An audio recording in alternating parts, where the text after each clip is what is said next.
Service लाइए। हाँ सोनी भाई बढ़िया बढ़िया।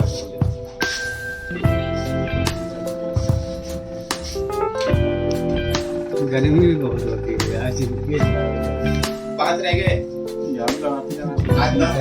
सारा घर भीग गया होगा। बहुत हाल गर्मी है यार भाई।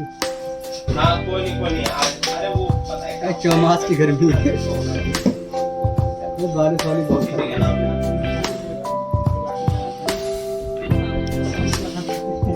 पंखा बन गया ये उसके बाद में जाते हैं तो तक आराम से 10 मिनट बैठते हैं। बैठ जाएगा।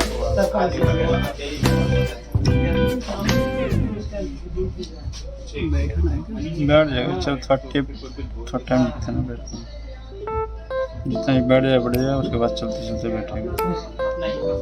बैठ के उठा दे रहा हूँ।